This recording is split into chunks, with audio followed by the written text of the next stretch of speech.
Hello and welcome to What the Tech from Boast AI, where we talk with some of the brilliant minds behind new and exciting tech initiatives to learn what it takes to tackle technological uncertainty and eventually change the world. Today, I'm thrilled to be joined by Janelle Gorman of York IE, which is a strategic growth and investment firm reshaping the way tech companies are built, scaled, and monetized.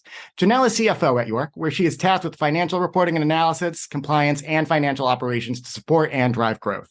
While based in New Hampshire, with roots in the Boston area, where I've similarly cut my teeth, York IE has expanded their services to help the startup community in Canada as well. The company supports ambitious entrepreneurs, operators, and investors on their quest to build startups, innovate at scale, and disrupt markets, an ethos we share deeply here at Boast. I'll leave it to Janelle to discuss what these activities look like in action, differences between growing a startup in the US versus Canada, and what she's excited about for the future of innovation on both sides of the border. So without further ado, Janelle, welcome to the show. Thanks so much for having me. I'm excited to be here. Awesome. We are thrilled to have you. So for starters, before we dive in deep on what York does, love to learn more about yourself. Where are you based? What's your background? And how'd you get into the startup scene? Awesome. Yeah, sounds good. So I am in Manchester, New Hampshire. Not what one might think of when they think of the startup scene, but we're making some cool stuff happen up here. You know, this is where my people are here in New Hampshire. Never found a reason to leave, nothing to run toward, nothing to run away from. Everything I've needed, we found here, which is awesome. And we'll talk more about that and what York IE is kind of doing in this cool space that we're kind of creating for ourselves and why none of us had to kind of scram to Boston or the West Coast. We're able to do it here, but that's where I am. Love it here. I have a CPA background, which is sometimes different for a CFO. A lot of folks come up through that like finance track. So mine's like CPA, true accounting, public accounting background. Loved playing by the rules. I love a good puzzle. I think that's what kind of drives me to this space and what kind of drives me to accounting. Some people say, you have a lot of personality for an accountant. There's kind of two accountants that you can find. One is someone that loves rules. Others is someone that loves a puzzle. And I think I'm the latter. The finance game is, how can we make everything work? How could we possibly fit this all together? How does this impact that? How does it fit? And does it fit crossways and vertically? And can you flip it around? And does it still work? That's what I love about accounting. That's why I think I love startup space, because that's got to be the most complicated puzzle you could ever solve.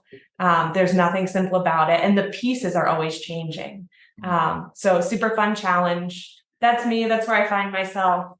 Oh, I love it, Janelle, and I love the way you put that. Some CPAs you see love rules. That's a lot of what you also see in the CFO realm, just kind of by default, because they have to be the rule enforcers in many cases. But loving a puzzle, that's such an interesting way to go into it, because we have a lot of CPAs on our team, obviously. We do a lot of the financial capital strategy for a lot of the companies that we work with, too. So a lot of simpatico between what we're doing and the folks that I talk to daily here at Boast, because they share that mentality. It's kind of the solving the challenge. It's going into that startup space and fitting the pieces together. That was beautifully put. So now talking about York specifically, I know we started talking a little bit about Manchester as kind of a new hub for innovation and New Hampshire not being a traditional area where you see companies like this. But tell me a little bit about what York is doing, I guess, why New Hampshire, and what you guys are planning for the future. Yeah, so why New Hampshire? This is where a lot of us grew up. So we have three co-founders, Kyle York, Joe Raska, and Adam Coughlin, and then a bunch of people that kind of jumped the ship with them early too. They're almost like quasi co-founders. A bunch of us started at a company called Dynamic Network Services, Inc. That was here in Manchester, Internet Infrastructure as a Service company. And that was really one of the earlier kind of cool companies in Manchester and what New Hampshire was doing. There's a few of them that were kind of starting to say, hey, let's think about things differently, not just what we sell, but how we sell it and how we work and how we go about things. And it was really a disruptor. And so it attracted a lot of these great entrepreneurial minds. And that's where they all, well, I shouldn't say that's where they met. Some of them met in elementary school, but that's where they really kind of worked together. That's where I met them. And in doing that, they just forged kind of great relationships here. They found that they were able to really make an impact on the tech market right from home. And so they thought, hey, this is a great place to be. It's a favorable tax environment. So I know we'll kind of talk about that. It's a great place for people to live and work, and we can do it from here. So let's give it a go. And that's what they've done. And it's been, really successful so far. We're about 4 years in officially for York IE. And what York IE does is really, a startup helping startups. We invest in and advise early tech companies. Actually, we advise some later stage as well. We don't only advise those that we invest in, but kind of our thesis is B2B SaaS. That's where we all kind of got our start. And so why not, double down on what we're really good at and be helping others with what we know and love. For sure. That is so cool. So I've unofficially been a big fan of you guys for a long time, since the 4 year ago start point. I worked previously as a partner in the B2B SaaS community with Kate Campbell on your team. She helped do PR for me at several different companies. It's been a great relationship. She's been a great mentor and advisor on the side too for years. So just knowing the value I've gotten out of that personal relationship and knowing that kind of embodies what the founders team is at York. That's really, really cool and something I think other founders and other startups can really embrace. So love hearing all that. I'd love to hear a bit more about the startups that you work with and the partners that you guys have in the ecosystem. And what is your ideal startup, if that is kind of a criteria you're worth sharing? Yeah, sure. Kind of the thesis is high growth technology, which is so very broad. We kind of say like, every company is a technology company now.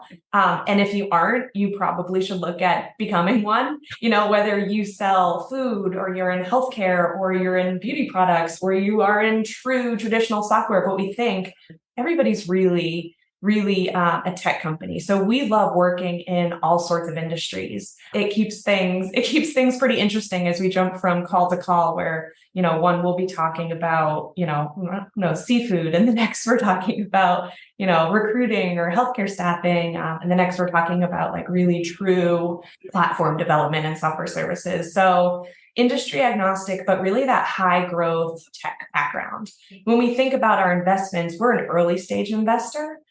So we're investing in B2B software as a service and early stage. So pre-seed, seed, maybe into Series A. That's where we're at now. You never know what the future holds, but that's where we're at for now. And that's really exciting. So some of our clients and some of our investments are pre-revenue. And then on the client side, really, we're no longer limited by check size or that really kind of strict thesis that we have with our investment partners. So we work all the way up through really large companies that have their own CFO and their own CTO, and we become more of a corporate strategy business advisor and a little bit of like extra hands on deck. So we really try to think about in investing and advising, how can we do it differently? How can we do it better? How can we really like roll up our sleeves and get in there with folks? Because when you're high growth, regardless of what stage you're at, there's a ton of work that needs to be done. You're never going to have enough hours in the day. And if you find an extra hour somewhere, you're going to put it to use. And that's what we love to do. So we say we have, a few modules that we focus on for advisory support. So let's go to market and revenue operations, marketing communications, which is where we, and love Kate Campbell, corporate strategy and financial planning and analysis, which is where I spend some of my time as well. And then product development. And for that, we have a really large team. That's been our largest module that's been growing. So we're up over 100 employees internationally now, and just find that we really can be impactful and make a difference. We are a startup helping startups. We're operators helping to operate. We're business strategists helping to strategize. We're right in the game. We know what's going on. We know how to help, and we're not scared to kind of jump right in. We don't just leave it at kind of rosy advice. We're doing a lot of work, which is a ton of fun, but like, dang, we're kind of we tired too. Oh my gosh. Oh yeah, no, that makes a huge difference when you're literally bumping elbows with the folks that you're trying to help. You're bringing everybody up together, and that is so cool. I know we had alluded to this a little bit and actually came out.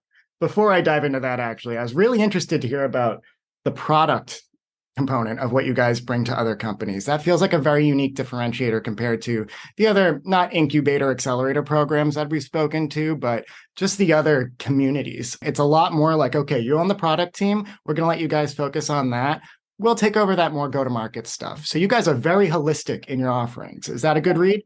Yeah, absolutely. And it's evolved over time. I mean, we've only been around for a few years, like I said, but as all startups do, we move and fast forward.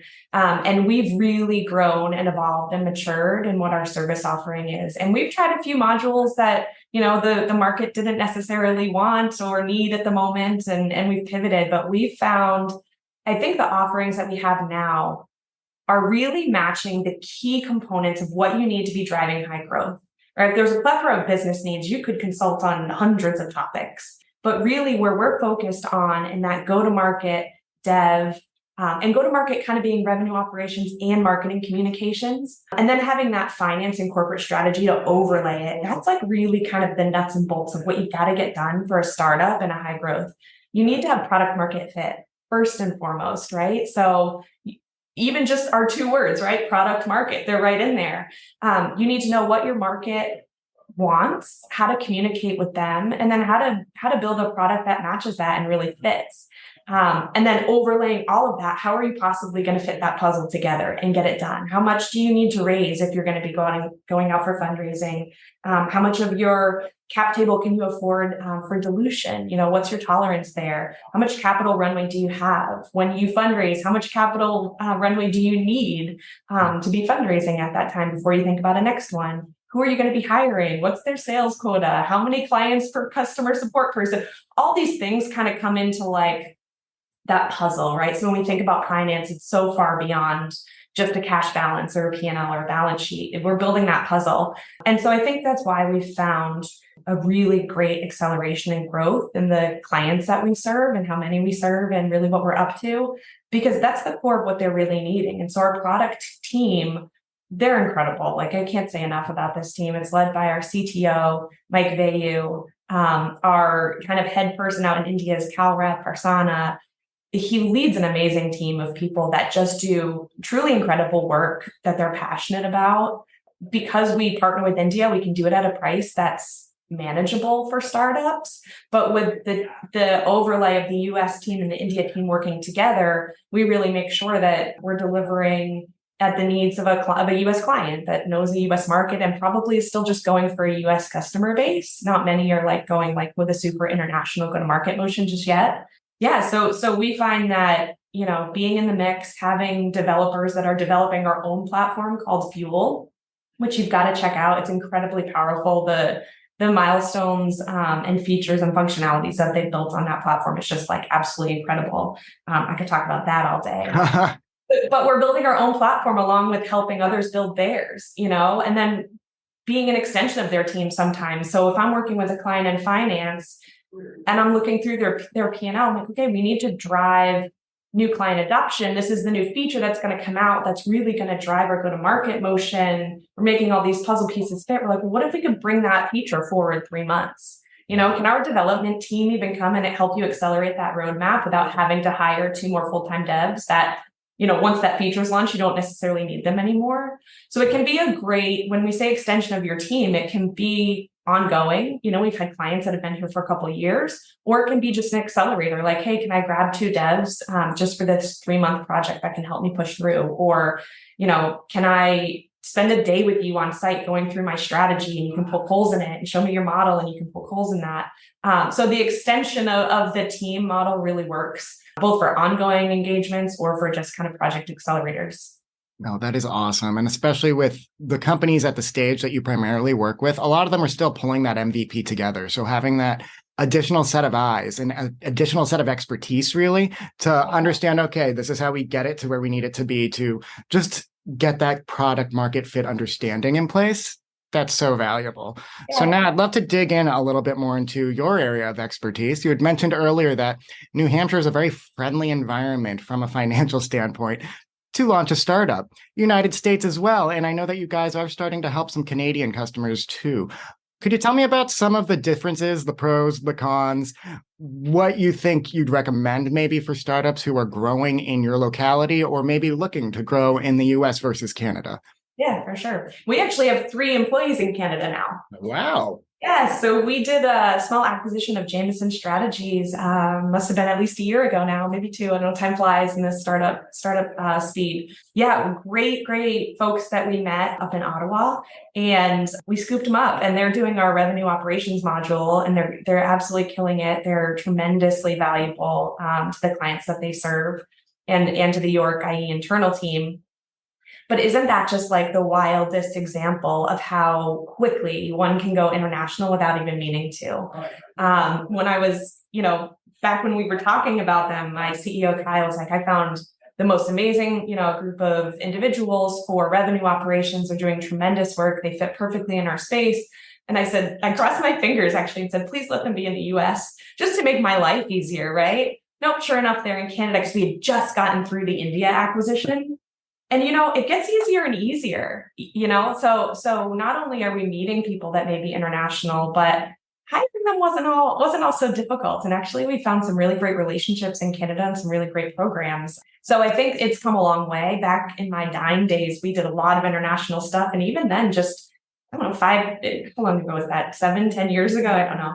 It changes a lot with our optionality of how we can move internationally and how eager different localities are to have tech in their space, right? So we've been talking to Invest Ottawa, and they're incredibly friendly and resourceful and eager to help. The programs in each area are different, but what I've found with the networks that we've created is they're out there. And so it's a matter of just going out and finding them and figuring out what works best for your own company and its stage. And when I think about startup and high growth too, we can't Rome wasn't built in a day, right? So really where we focus is what can we do today that meets our current needs, but builds a strong foundation for potential strategic growth wherever we may see it, right? So even in Canada, how should we deal with this today? How can we get these guys on our team and really start working with them in a way that is not cost prohibitive, it's not overly burdensome, but it allows, if they take off and they want to hire 100 people, like our dev module has done in India,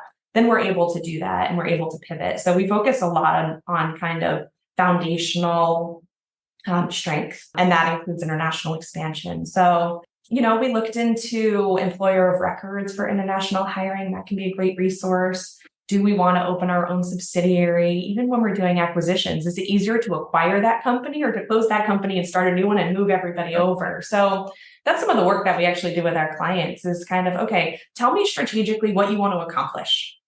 Then where might that grow in 5 years? What can we do today to accomplish what you need to do, enable yourself for the future, but not over-engineer what we're trying to do? So yeah, I think that exercise is incredibly valuable, whether you're in the US, in all sorts of different states, whether you're in Canada. And I think it's pretty cool how quickly you can find yourself in a new location. And then once we land there, and we've done this in India, we've done this in Canada, and a couple states actually that we had employees decide to move to because they could be remote.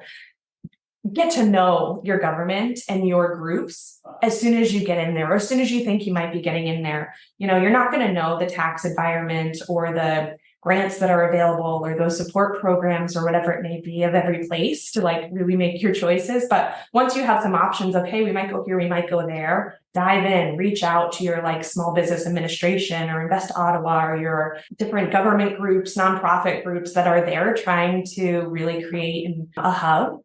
Because they're typically going to be out there wherever you go. A lot of cities that aren't traditional startup cities are really becoming awesome places for that stuff. And then figure out what they've got. And in Canada, they were like, hey, just so you know, if you want anybody to come over from India, we can get them into Canada actually through this program very easily and get them working here. I think there was a program for college interns to be paid through that programming. So the programs are out there. It's incredible. The state of Maine has been incredible for what kind of grants they're giving. The state of Minnesota, we were just looking at an angel tax credit. I mean, they're getting creative and it's awesome for entrepreneurs. They really are. And I love that point you made about there's some of those smaller cities that don't necessarily have that shine of being a tech hub, but they want to get in on it. And for good reason. There's so much talent. It's kind of where the future is. And even to your point, too, about the very unique tax situation in each state, but also in Canada provincially. Sure, Canada is famous for having a shred tax program. That's where Boast kind of cut their teeth in specializing in helping with capital strategy on that front, making sure that startups at the very same stage as the companies that your team works with are able to tap into that free money that the Canadian government wants to give them. It helps them stay in Canada. It helps them employ more people in Canada, but it also helps, again, just give Canada more to boast about too, in terms of just we helped this startup really not have to leave or go somewhere else. We partner with Halifax came to mind. We partner with a lot of ecosystem up in Nova Scotia right now, and they have very unique but very aggressive growth goals. And their tax program there is very different than it is in Western Canada, where we started out. But there's so much to take advantage of. And we love that we're working with startups who are hungry to dive in on that and to learn more with us. And again, it's about learning what's available in those communities and finding partners who have that presence there. We're emerging in Atlantic Canada. We're emerging in the US still. We're really trying to get more of a foothold and a brand there. Hearing you talk about Maine and their tax program too, I know people in Maine. I'm based here in Boston, so I know just firsthand that there is some exciting new tech startups happening up there. And I wasn't expecting to hear, oh yeah, we're based out of Kittery or we're based out of Portland. Yeah. So I think that was really cool. Yeah. Yeah. And to your point, I think partnerships is so critical because in a startup, right? Like I just actually posted about this last week. We say like, oh, at startups, you wear many hats. And almost sometimes it becomes this point of pride. Like, look at all the things I can do. I'm like A to Z. And that's great. And it's out of necessity, but it's not without its risks. Mm-hmm. And so really, I think it's critical for founders and entrepreneurs to look around and say like, it's great that I can wear this many hats, but what hats might you be able to take off? Or what might you be able to partner with and ask for help? There's no shame in asking for help. It's actually a really smart thing to do, especially when that help might be inexpensive or in some cases, like with the R&D credit, what you pay to get it done, what you get back, it pays for itself. And those things are out there. And so hard work and kind of muscling through has its moments, but yeah, stop and take a look around, see who you can partner with, who's willing to help you, what's out there. One thing I love about the startup ecosystem is it's not for the faint of heart, right? Anybody who's in this ecosystem is here because they're hungry, they're ambitious, they're agile, they're movers and shakers, they want to be innovative, they want to be disruptive. Like these are all the words that get us really excited. So there's a lot of energy that can come from the startup community. And if everybody's looking for help and everybody's offering help, then the strength that we can find through partnerships will lift everybody up. Absolutely. And I think to build on that point too, when you hear high growth company or a company with ambitious goals, founders often think they have to go 0 to 100 on their own. Go from 0 to 1 and get some partners. Get that product market fit established first, figure out what your MVP is, and leverage those partnerships to help do the rest to get you to that 100 point. So that was beautifully said, Janelle. I can't thank you enough. I guess my last question, what are you most excited about for the rest of 2023? If this isn't the weirdest couple of years, I think I said to somebody else, I would love to live in precedented times, like what the heck with COVID and, valuations being crazy and then they kind of come down and then Silicon Valley Bank and First Republic. I mean, it's just been such a whirlwind. I'm always of the opinion, get comfortable being uncomfortable. If you are too comfortable, it's time to shake it up and challenge yourself a little bit more. I think that we're finding a place where we can be a bit comfortable being uncomfortable. We've been challenged and tested. And one of the biggest things that we talk about at York IE is pragmatic growth. So take risks, but have them be measured, move quickly, but don't be chaotic. I'm excited to see what the back half of 2023 has to offer to say, okay, we've come this far in a pretty crazy environment. We've learned a ton. We've evolved and matured and grown in ways that I didn't know were necessarily possible, but here we are. How can we leverage these really tough lessons that we've learned to go forward and launch into a great back half of 23 and into 2024 and kind of be prepared a little bit for the fight? Like, we're not going to be taken off guard, maybe as much as we used to be, knock on wood. I'm not like challenging, any crazy things, but craziness happens. We've survived this far. So I'm encouraged to see what we can do here. I hear you. Yeah. We've all come out the other side of these very unprecedented times a little sharper and a little probably more adept at doing unprecedented things, but it'll be nice to get back to a sense of normalcy and a little bit of predictability where we can just launch. So, yes. And if we don't get there, then at least we've built some really strong muscles to keep up the fight. Exactly. We are scrappy. This is awesome. Janelle, I cannot thank you enough for joining me today. This was fantastic. And thank you, listeners, for joining us. Please subscribe to What the Tech from Boast AI wherever you get your podcasts.